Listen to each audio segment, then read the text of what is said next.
नमस्कार, बहुत स्वागत है आपका। आप देख रहे हैं जी बिजनेस, मैं हूं अनीता। आइए रुक करते हैं खबरों का और सबसे पहले दिल्ली का रुक करते हैं क्योंकि आज देश भर की नजर दिल्ली पर है। अब की बार बीजेपी सरकार, जी हां, दिल्ली में अब बीजेपी सरकार लगभग बन चुकी है। ये जश्न का माहौल आप देख रहे हैं बीजेपी के खेमे में है और इसकी तैयारी बीजेपी ने पहले से ही कर ली थी। एग्जिट पोल आने के बाद से बीजेपी आश्वस्त थी कि वो ये चुनाव जीत चुकी है, क्योंकि जिस तरह की मेहनत इस बार बीजेपी ने की थी उसे पूरा विश्वास था कि जनता का जो जनाधार है वो मोदी मॉडल के साथ ही है और वही तस्वीर उभर कर सामने आई है। तो अब की बार बीजेपी सरकार बन चुकी है। दिल्ली में बीजेपी की दमदार एंट्री हो चुकी है। 27 साल का वनवास समाप्त करते हुए बीजेपी ने दिल्ली में भगवा लहरा दिया है। दिल्ली वालों ने आम आदमी पार्टी को ऐसे नकारा कि पार्टी के नंबर 1 नेता अरविंद केजरीवाल, नंबर 2 नेता मनीष सिसोदिया, सौरभ भारद्वाज तक चुनाव हार गए। दिल्ली में बीजेपी को मिली प्रचंड जीत पर पीएम मोदी ने कहा कि विकास और सुशासन की जीत हुई है। पीएम मोदी ने यह भी कहा कि हम दिल्ली के विकास में कोई कोर कसर नहीं छोड़ेंगे, ये गारंटी है। दूसरी ओर अरविंद केजरीवाल ने हार स्वीकार कर ली है। केजरीवाल ने कहा है हम हार स्वीकार करते हैं। तो केजरीवाल ने हार स्वीकार कर लिया है, लेकिन उन्होंने कहा है कि हम मजबूत विपक्ष की भूमिका निभाएंगे।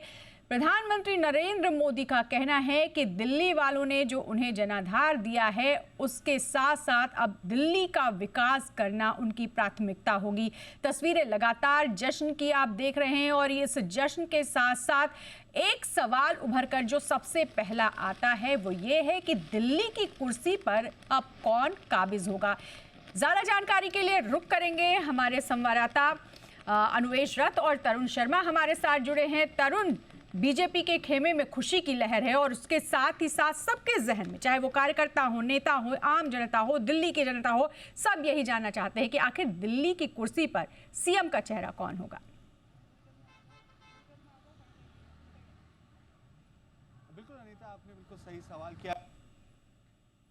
बड़ी जीत दर्ज सबसे बड़ा सवाल यही बनता है कि वो अब मुख्यमंत्री कौन बनेगा। ये तो हो सकता है इस बार भी कोई सरप्राइजिंग नेम निकल कर आए, लेकिन जिस तरीके से हम अभी तक की भी कंपोजिशन देखें तो 2 मुख्यमंत्रियों के लड़के यहाँ पे चुनाव लड़ रहे थे और दोनों ने ही जीत दर्ज करी है। मदन लाल खुराना के पुत्र ने भी यहाँ पे चुनाव जीता है, वहीं साहिब सिंह वर्मा के जो पुत्र हैं उन्होंने भी, परवेश वर्मा, जिन्होंने अरविंद केजरीवाल के सामने चुनाव जीता है। तो 2 नाम ये उभर कर आ रहे हैं जो मुख्यमंत्री की रेस में हो सकते हैं। लेकिन यदि आप पूरे देश भर में जहां जहां बीजेपी के चीफ मिनिस्टर्स हैं, यदि आप उनकी यदि थोड़ी सी पड़ताल करेंगे तो देखेंगे कि राजस्थान के अंदर जैसे ब्राह्मण चेहरा बनाया, यूपी के अंदर राजपूत चेहरा है, उड़ीसा की यदि बात करें वहां पे ट्राइबल से लेकर आए मुख्यमंत्री, और मध्य प्रदेश की बात करें तो ओबीसी, और हरियाणा के अंदर भी ओबीसी फेस यहाँ पे बनाया हुआ है।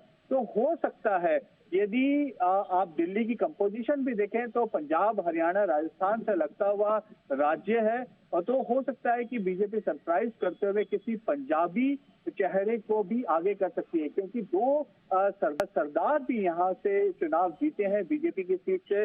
और एक यदि नैरेटिव सेट करने की बात हो कि अभी तक दिल्ली में ऐसा नहीं हुआ कि कोई पंजाबी चेहरा जो है वो चीफ मिनिस्टर की पोस्ट पर रहा हो, यदि ऐसा होता है तो एक सरप्राइजिंग फैक्टर होगा। इसका सीधा असर पंजाब पे पड़ता हुआ दिखाई देगा, क्योंकि अगले 2 साल के अंदर पंजाब के अंदर भी चुनाव है। और क्योंकि अब जब आम आदमी पार्टी 2 स्टेट्स में से एक स्टेट बुरी तरीके से हार गई है, जहां से उन्होंने शुरुआत की थी, और सबसे बड़ी बात है कि अरविंद केजरीवाल ही अपना चुनाव हार गए, तो अब पंजाब में भी रास्ता बन सकता है बीजेपी का। तो उस लिहाज से हो सकता है कि पंजाबी चेहरा भी यहाँ पे बीजेपी सोचे। लेकिन जिस तरीके से हमने बाकी स्टेट्स में जहां जहां बीजेपी का बहुमत आया, हरियाणा को छोड़ के जहां पे उन्होंने पहले से ही नवाब सिंह सैनी का फेस रख के चुनाव लड़ा था, उसके अलावा किसी भी स्टेट्स में, चाहे राजस्थान हो, मध्य प्रदेश हो, उड़ीसा हो, कहीं पे भी मुख्यमंत्री के फेस पे चुनाव नहीं लड़ा गया था। वैसी स्थिति दिल्ली के अंदर है। दिल्ली में भी मुख्यमंत्री का फेस रख के चुनाव नहीं लड़ा गया। तो अब ये जो आज की जो 7 बजे की जो प्रधानमंत्री का जो भाषण होगा पार्टी मुख्यालय से, उसके बाद प्रधानमंत्री सभी एमएलए से मिल सकते हैं और उसके बाद जब पार्लियामेंट्री बोर्ड की बैठक होगी, विधायक दल की बैठक होगी, उसके बाद ये डिसाइड हो पाएगा कि असली चेहरा कौन होगा। लेकिन सरप्राइजिंग एलिमेंट और जो प्रमुख दावेदार लग रहे हैं उसमें परवेश वर्मा का नाम सबसे ऊपर है, क्योंकि उन्होंने नई दिल्ली सीट से अपनी जीत दर्ज करी है 4000 से ज्यादा वोटों से। अरविंद केजरीवाल जैसे हाई प्रोफाइल नेता को या कहें कि हाई प्रोफाइल सीट पे अपनी जीत दर्ज करी, तो एक बड़ा दावेदारी परवेश वर्मा की तरफ से होगी। लेकिन ये कह पाना कि कौन होगा, ये बड़ा दिलचस्प और डिफिकल्ट कुछ है।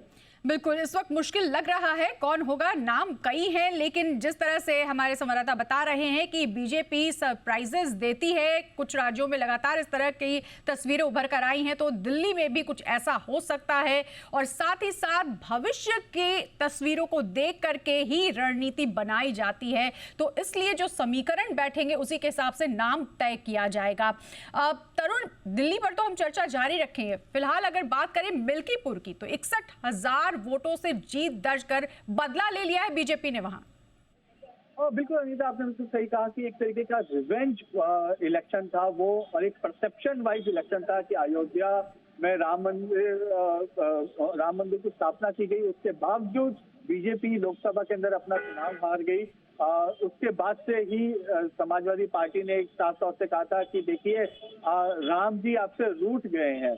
पहले अयोध्या हारे, उसके बाद बद्रीनाथ की सीट हारे, केदारनाथ की सीट हारे, तो उसके बाद से ये चल गया था कि जहां जहां अब राम बीजेपी से रूठे हुए हैं। अब जो मिल्कीपुर की जो सीट बीजेपी ने जीती है, उससे ये साफ हो गया है कि जो गलतियां उन्होंने लोकसभा में की थी, जो ओवर कॉन्फिडेंस बीजेपी को लोकसभा के समय हो गया था, जो कार्यकर्ता उनसे छूट गया था, उन सभी को वापस लाने का की जो कवायद लोकसभा के चुनाव के बाद से ही शुरू हो गई थी, उसका अब रिजल्ट आने लगा है।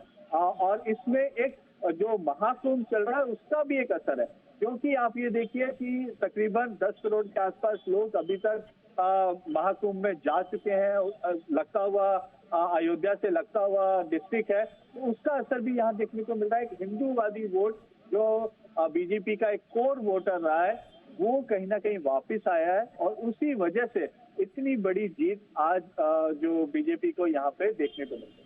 बिल्कुल तरुण, जैसा कि मिल्कीपुर में आप कह रहे हैं कि महाकुंभ का भी असर है, वैसे ही दिल्ली के चुनाव में भी जो एग्जिट पोल में रिसर्च करने वाले थे, उन लोगों ने कहा कि जो आखिरी चुनाव से पहले, वोटिंग से पहले के जो 70 घंटे थे वो बहुत महत्वपूर्ण थे और वो डाइवर्ट हुआ। इसके पीछे की बड़ी वजह 12 लाख की छूट है। बिल्कुल अनीता, आपने बिल्कुल पॉइंटेड कहा कि 12 लाख की छूट है, वो एक बड़ी वजह है। दूसरा, जो अरविंद केजरीवाल ने जो 2020 से 2025 तक जो काम किया, या ये कहें कि 2025 में जो चुनाव में अपनी बात कह रहे थे, वो ऐसे काम थे जो 2015 से 20 के बीच में हुए थे। उसके बाद से दिल्ली का डेवलपमेंट, लोगों का ऐसा मानना था कि दिल्ली का डेवलपमेंट रुक गया है। दूसरा, जो उनका हमेशा एलजी के साथ एक कॉन्फ्रेंटेशन रहा, वो भी एक नेगेटिव पार्ट अरविंद केजरीवाल के लिए रहा। उन्होंने हमेशा कहा कि मेरा एलजी से नहीं बन पा रही है, तो लोगों का कहना था एलजी तो वहीं रहेंगे, यदि हम आपको वापस वोट करते हैं तो फिर वापस 5 साल पीछे हो जाएंगे, दिल्ली 5 साल पीछे हो जाएगी। एक ये वजह रही। दूसरी वजह रही, जो मुफ्त योजनाएं अरविंद केजरीवाल ने स्टार्ट की थी, चाहे मुफ्त बिजली की बात हो, 2100 रुपए देने की बात हो, साफ पानी देने की बात हो, या स्कूल कॉलेजेस की बात हो, तो ये सभी वादे जो है वो बीजेपी ने भी उनसे बढ़कर दिए। उन्होंने कहा 2100, बीजेपी ने कहा 2500। और ये इसलिए भी लोगों को मानना थोड़ा सा इजी हो गया क्योंकि मध्य प्रदेश के अंदर लाडली बहन योजना सक्सेसफुल रही, उसके बाद मध्य प्रदेश के अंदर बीजेपी की सरकार बनी। महाराष्ट्र में भी जो लड़कियों के लिए, महिलाओं के लिए योजना चलाई गई, वो इलेक्शन से पहले उनको पैसे दिए गए। लेकिन वहीं पंजाब के अंदर 1000 रुपए महिलाओं के लिए अनाउंस किए गए थे, जो अभी तक नहीं दे पाए, तो वो एक नेगेटिव पॉइंट रहा। दूसरा, साल का जब शुरुआत हुई, पहली कैबिनेट बैठक हुई, और बैठक में 8वें वेतन आयोग की मंजूरी दी गई। दिल्ली के अंदर 65 लाख सरकारी कर्मचारी है, और जिसमें सबसे ज्यादा लोग जो है, सबसे ज्यादा कर्मचारी जो है वो नई दिल्ली सीट पर में रहते हैं। तो उसका आरके पुरम सीट और नई दिल्ली सीट, दो ऐसी सीट थी जहाँ पे इसका सीधा असर देखने को मिला। जो 65 लाख जो कर्मचारी, उनको लगा कि 8वां वेतन आयोग भी है, 12 लाख तक की छूट भी है, तो वो जो मिडिल क्लास जो अभी तक ज्यादा खुल के वोट नहीं करता था, वो वोट अब विधानसभा में भी बीजेपी को करता हुआ दिखाई दिया। यदि हम लोकसभा के वोटिंग शेयर की बात करें तो 52% बीजेपी को वोट शेयर मिलता है, जो 7 लोकसभा बीजेपी ने जीती। अब जो वोटिंग शेयर आया वो तकरीबन 40-47% देखने को मिल रहा है। इसमें कांग्रेस भी एक फैक्टर रही। कांग्रेस का वोटिंग शेयर जो पिछली बार 4% था, वो बढ़कर 6.5-7% हो गया, और वहीं 3-4% वोटिंग शेयर जो है वो आम आदमी पार्टी का गिरा। तो जो कांग्रेस को 3% एक्स्ट्रा मिला, वो भी आम आदमी पार्टी के हिस्से कुछ, मतलब आप एग्जैक्ट तो नहीं कह पाएंगे, लेकिन एक बड़ा शेयर आम आदमी पार्टी के वोटिंग का कांग्रेस की तरफ खिसका, और मिडिल क्लास जो अभी तक वोट नहीं कर रहा था, वो जो है वो बीजेपी के पक्ष में वोट करता हुआ दिखाई दिया। और तीसरी जो बड़ी बात है कि जो निचला तबका है वो भी कहीं ना कहीं ये महसूस करने लगा कि जो अरविंद केजरीवाल कह रहे हैं कि ये स्कीम बीजेपी के आने के बाद बंद हो जाएंगी, ऐसा नहीं होगा, क्योंकि अब ये एक तरीके का मॉडल बन गया है फ्रीबीज का कि इसके बिना ना सरकारें चल पाएंगी ना चुनाव हो पाएंगे। बिल्कुल बिल्कुल तरुण, आपने कई इंपॉर्टेंट फैक्टर्स बताए। उसमें कांग्रेस का जो फैक्टर था वो बड़ा ही दिलचस्प है, और वो इसलिए क्योंकि कांग्रेस ने जो वोट परसेंटेज अपने बढ़ाए उसका फायदा कांग्रेस को बिल्कुल नहीं मिला सबसे पहले। दूसरे, आम आदमी पार्टी, उसकी सहयोगी पार्टी जो गठबंधन में नहीं रही, लेकिन उसे नुकसान पहुंचा और फायदा विपक्षी पार्टी यानी बीजेपी को मिल गया।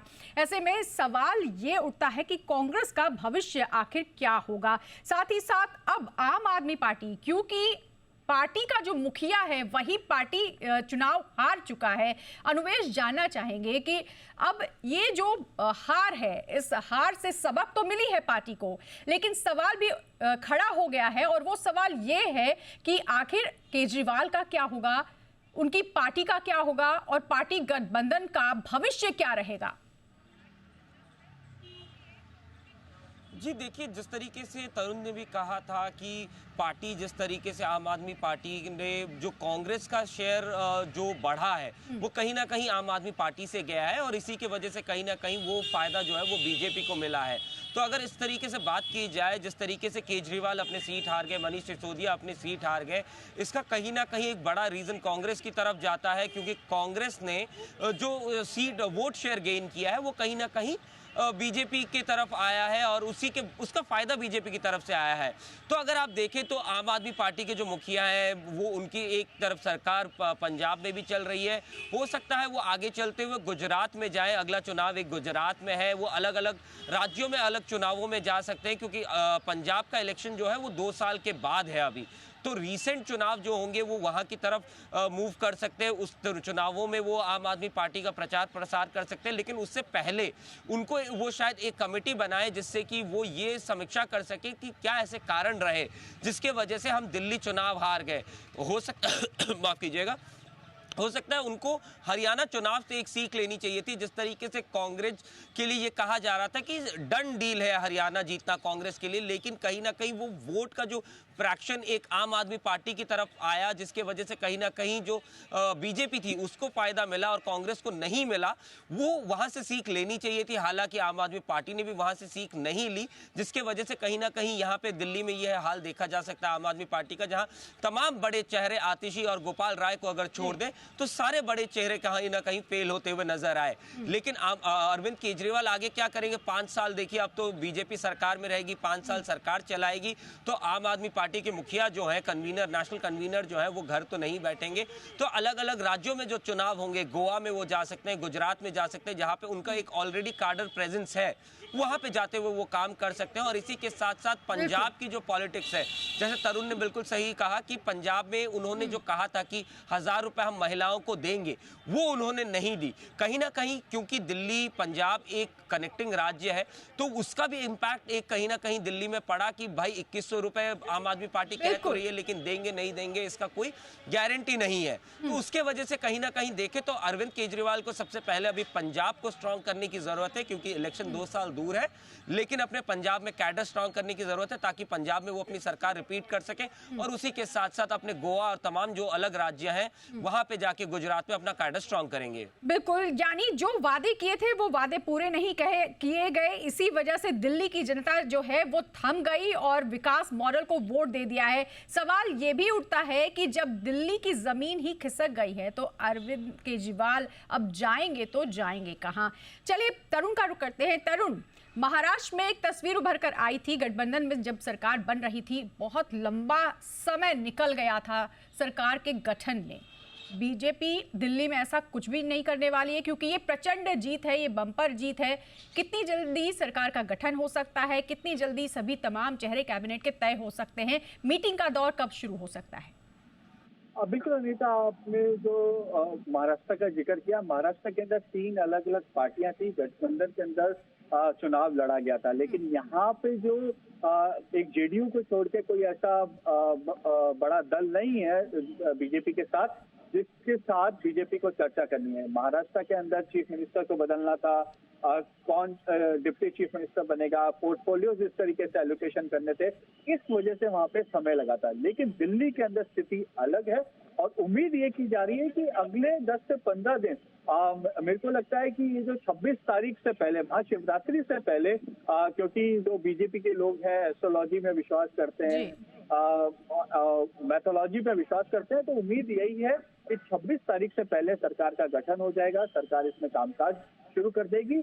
और ये एक इंटरेस्टिंग होगा क्योंकि 10 साल बाद बीजेपी या ये कहें कि आम आदमी पार्टी 10 साल बाद सेंट्रल सेक्रेटरीट से बाहर होगी, सरकार से बाहर होगी, और बीजेपी 27 साल बाद दिल्ली में अपनी सरकार बनाएगी। तो जो 10 साल के जो कामकाज है, जो अभी तक बीजेपी सरकार, बीजेपी गवर्नमेंट जो एलिगेशंस लगाती रही है आम आदमी पार्टी के ऊपर, उनमें क्या जांच बैठेगी। जिस तरीके से कहा जा रहा है कि पहली कैबिनेट मीटिंग होगी तो एसआईटी का फॉर्म किया जाएगा, जल बोर्ड में जो घोटाले हुए हैं उन पे देखा जाएगा कि कैसे इसको निपटा जाए, क्या क्या खामियां रही हैं।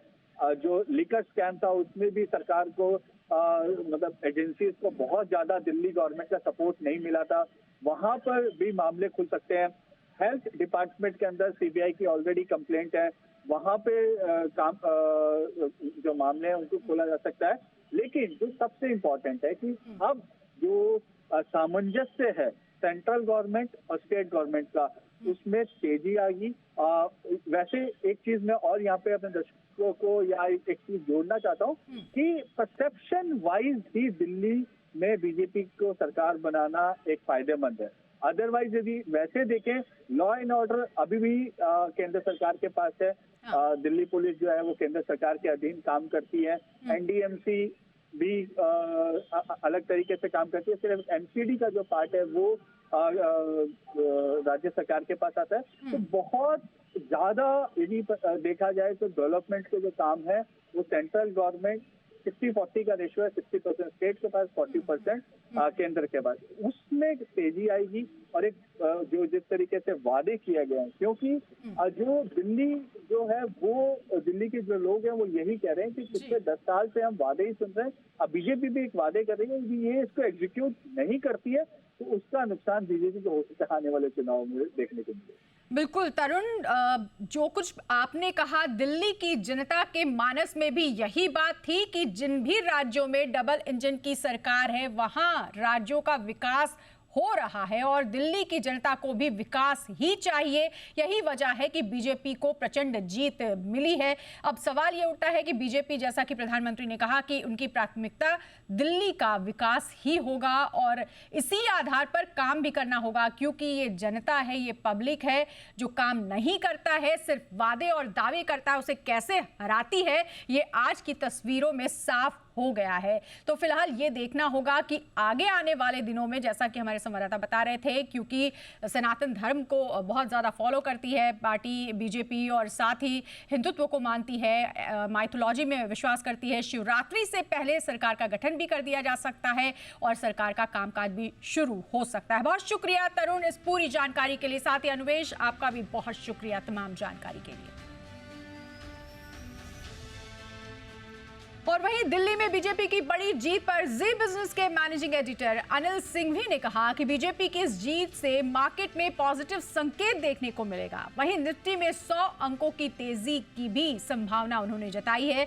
इस जीत से मार्केट पर पड़ने वाले असर पर और क्या कुछ कहा जी बिजनेस के मैनेजिंग एडिटर अनिल सिंघवी ने, आइए देखते हैं। ये मार्केट के सेंटीमेंट के लिहाज से काफी बढ़िया है। सो अगर आप मुझे पूछे कि इसके दम पर कितना, तो करीबन 100 पॉइंट निफ्टी इसके दम पर ऊपर होना चाहिए। बाकी ग्लोबल फैक्टर्स, एफआईएस की सेलिंग अपनी जगह, उनको अलग हटाकर सिर्फ न्यूट्रली सिर्फ एक ही इस फैक्टर के दम पर निफ्टी को बढ़ना हो तो 100-150 पॉइंट जितनी तेजी तो बनती है। बाकी फैक्टर्स अपना काम करेंगे अनडाउटेडली, लेकिन ये डेफिनेटली बाजार के सेंटीमेंट के लिहाज से पॉजिटिव है। और इसी के साथ इस बुलेटिन में फिलहाल इतना ही। जी बिजनेस पर खबरों का सिलसिला लगातार जारी है। फिलहाल दीजिए इजाजत, नमस्कार।